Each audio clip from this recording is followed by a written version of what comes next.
Thanks, Tony. I'd like to share with you two anecdotes today which sort of top and tail the presentation, and it goes to the two ideas that I'd like you to remember. You're going to actually see Roscoe's home movies, so there's a bit of an architect's travelogue of what I think is good work. But the first anecdote was this morning. I had to go to work, and I had to go into the city and realised I had to get out here. I made the personal call that I was going to drive, so I drove out along the motorway. Wonderful experience. I was calm. I was in Abbott's Place in my cell, enjoying it, and I got to Windsor Road and everything unravelled. Okay, that is the experience of Sydney at the moment, and that is what we have to avoid. So the presentation is, I hope, one of optimism. It's about thinking about, I suppose, the experiential qualities of a civic city.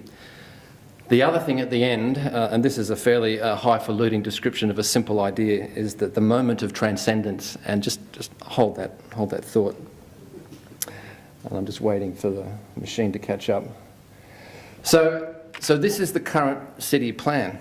It is a very good plan. So take what I'm going to say the right way. But it is fundamentally a diagram of logic. It's graphically, in one sense, beautiful, but it's graphically also quite complex. But it deals with zones, with spaces, underpinned by a lot of metrics. But where is the experiential quality of our city? What is it going to be like for you and me in our dotage and our experience of the city? And that's what I think civic infrastructure needs to be all about. Winston Churchill said, we shape our cities and therefore our cities shape us.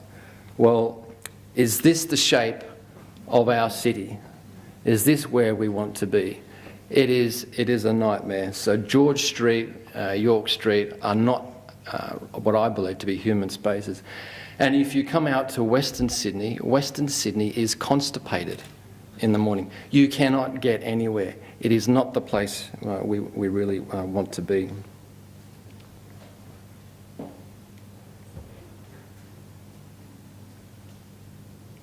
Somebody got a joke?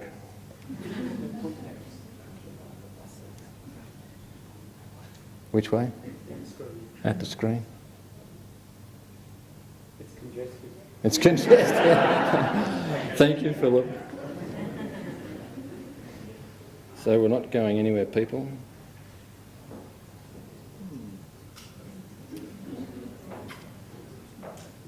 Tony, you've got to deduct time, please. Yes, well, we could sing a song in the meantime. Well, perhaps we need some technical help. Can we get there? I'm not sure if we have anyone who knows how the computer works. There we go. Push the buttons, I think. So, recapture the thought. What we're on about is civic infrastructure. And Vitruvius had it all those years ago. 2 centuries ago, it was really simple. It's about firmness, which in today's speak is structural integrity. It's about commodity, in other words, designing it to be fit for purpose. But it's about delight, okay? We live in such a beautiful city. It has a wonderful landscape. How do we capture the beauty of our city? And this wonderful quote by Charles Shepherd, and I'm going to read it to you. Railways transformed, whoops, there's the dilemma I've got to do both. Railways transformed not just the common means of transport, but cities, countries and continents. Trains and their engines became the emblems of the new era, and the buildings which housed them were called the cathedrals of the new age.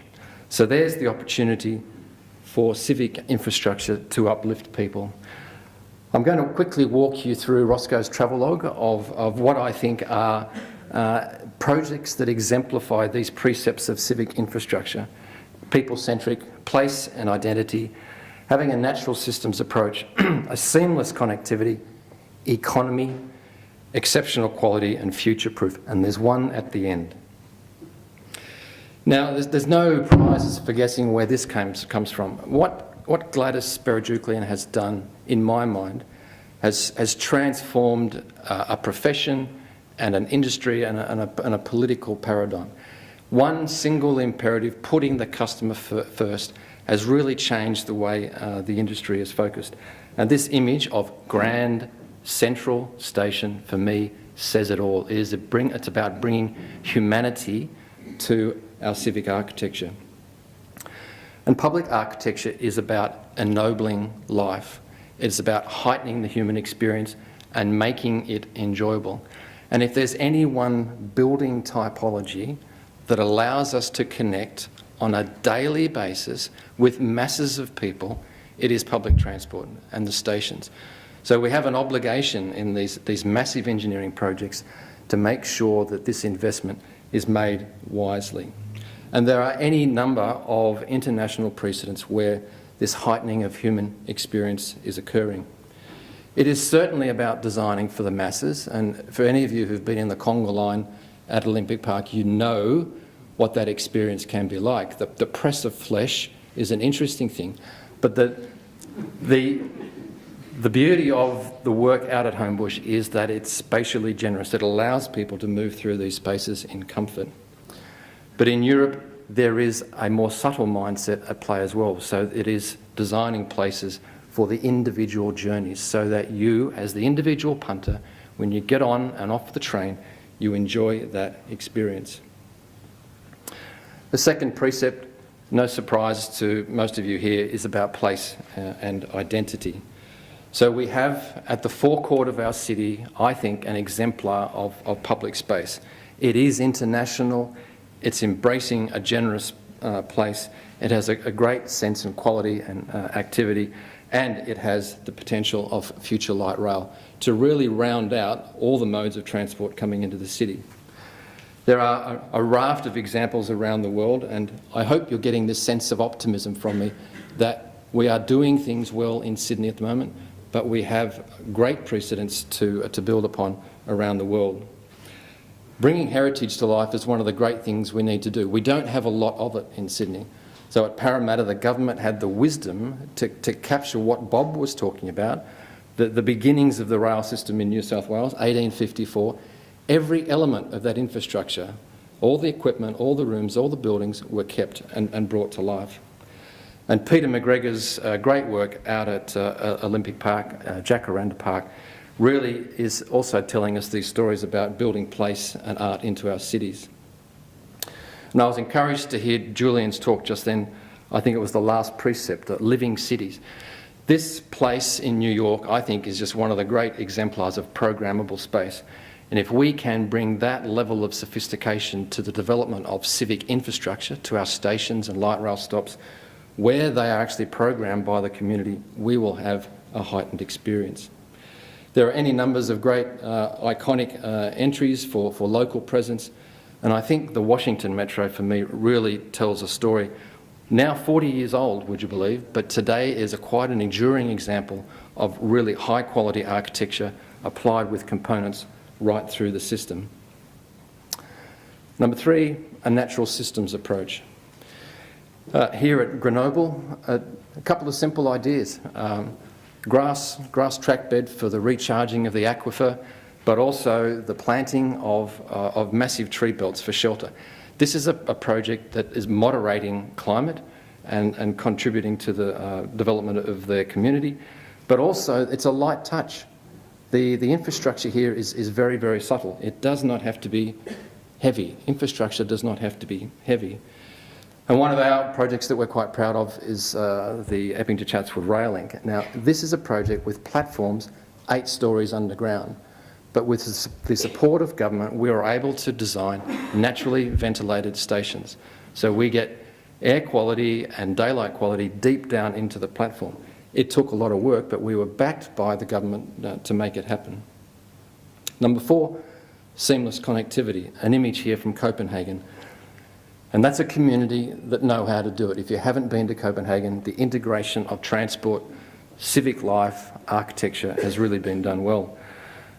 The thing that I really like about this photograph, and it's not the guy who's seemingly under threat of the modern transit machine, it's not the woman careering down the path in the face of the light rail track, or the shoppers in the background, it's the exquisite detail of the track. It's been almost surgically inserted into the granite paving. That's attention to detail. Connectivity at another level, at Parramatta, the council and the state government negotiated a deal where we were able to bring the roof of the station out over the footpath, seamlessly integrating bus and rail into one cohesive space. Economy it drives everything, but we have to think about it not as cost, but as adding value. This wonderful work by McCaslin in London, which is King's Cross Station, really goes to the essence of something which I strongly believe in. It is architecture as engineering and engineering as architecture. This wonderful, expressive celebration of space.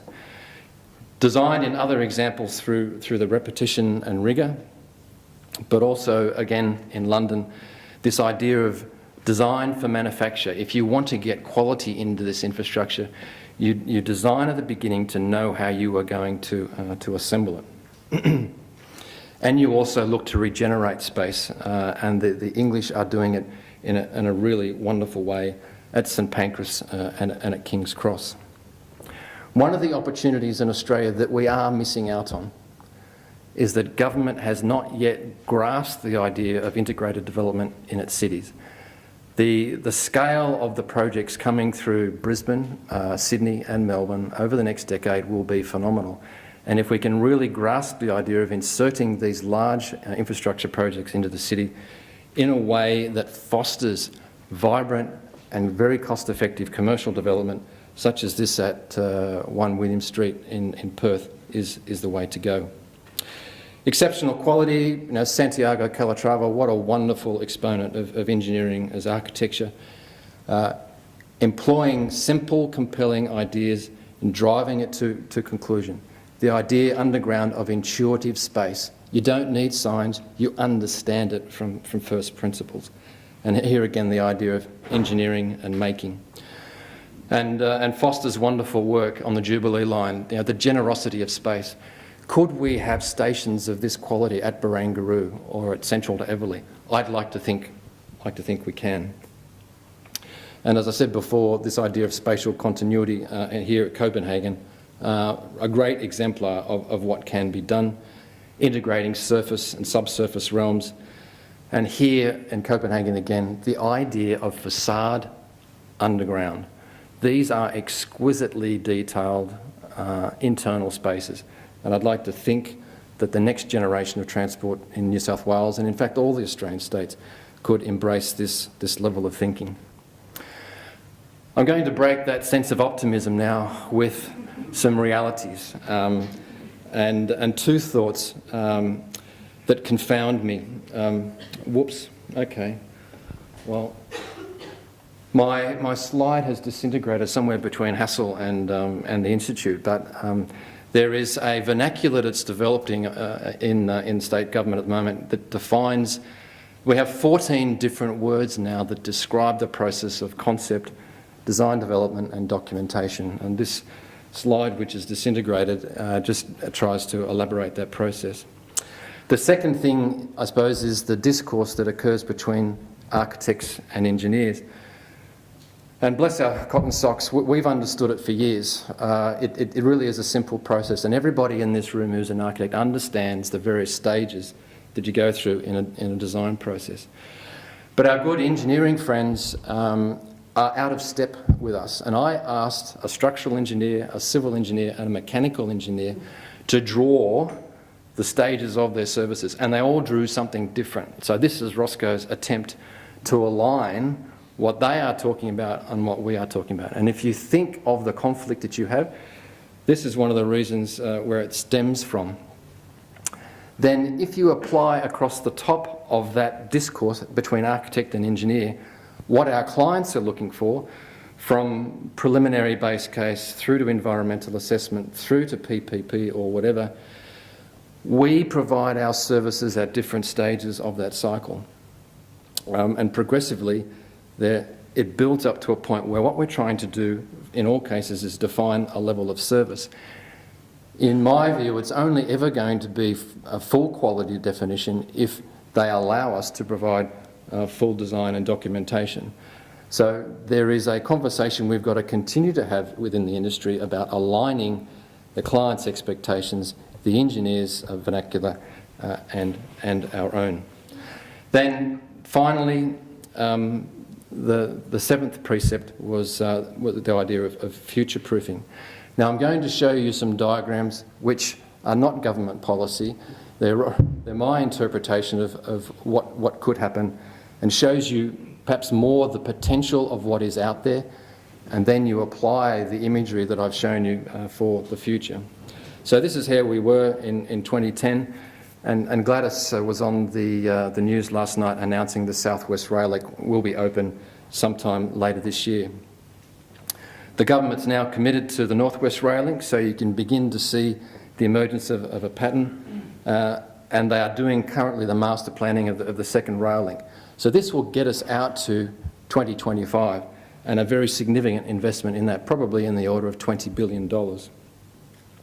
By 2030, is it possible to connect the northern and southern beaches, and even potentially to have a line out through the inner west, so you pick up new catchments running out through the technological precincts that Philip and Robert were talking about. And then by 2050, which is in fact only 35 years away, is there a Greater Sydney and a high-speed rail connection? Now, I was on the plane coming back from Melbourne yesterday, and there was an ad up there from Chevron. Chevron and its partners are spending $80 billion on energy in the North West Shelf. What we're talking about is Australia's biggest city. We are an international city, and we haven't got that mindset that we need to spend significant sums of money like a private developer. This is a diagram of the light rail network in the 1950s. In 1945, there were 405 million passenger journeys per year, one of the greatest in the civilised world at the time. By 2012, we will have the inner west light rail. The government's now committed to a PPP proponent to build the Sydney light rail network out to the eastern suburbs. Parramatta Council has been driving the Western Sydney light rail, so you can begin to see the momentum building. And then is there potential in 2030 and even 2050 for a city-wide network, giving us a finer grain of connectivity below the heavy rail link? I believe there is. And here we come to the moment of transcendence, okay? 3 simple anecdotes from 3 of our projects. None of this is going to happen. All of our well-meaning souls in this room, for all our energy and all our innovation, we are not going to get anywhere unless we have good patrons. And the story of Olympic Park Station, for those of you who weren't involved in the Olympics, the original reference design had a paved plaza with a 10 by 15 metre hole and a flat deck roof over the top of the station. That was what we were asked to build. It took Bob Lees to say, that's a knucklehead solution. This is the gateway to the Olympics. This is going to transform Sydney. So we had Bob Carr and Michael Knight as the upper patrons, but it was the bureaucrat Bob Lees who said, no, we need to step up and do something different. Similarly, on Parramatta, we were being forced down a path of designing single metal deck linear roofs along each platform. We were anxious about that, so we took it to John Barraclough and Tim Parker and said, no, let's drive a more urbane solution. And they took that and argued it up the tree to the minister. And then the third anecdote was similarly with John Barraclough and Tim Parker. I can remember having a conversation, and it was either the press officer or it was Carl Scully, and said, you're going to get that entry over my dead body. John Barraclough pushed it through. And here we have today a legacy of high quality architecture. So my thesis to you is those 2 parts. Civic architecture, civic infrastructure really relies on us getting beyond the programmatic, the zoning plans, the logic diagrams, and really mapping out an experiential quality for our city. And what we have to do is get to this moment of transcendence and understand that our patrons, and I wish there were some in the room, more in the room, they are the ones that are going to allow each of us to drive our projects and deliver what is a quality outcome for our city. Thanks, ladies and gentlemen, because in the end, it's for our people.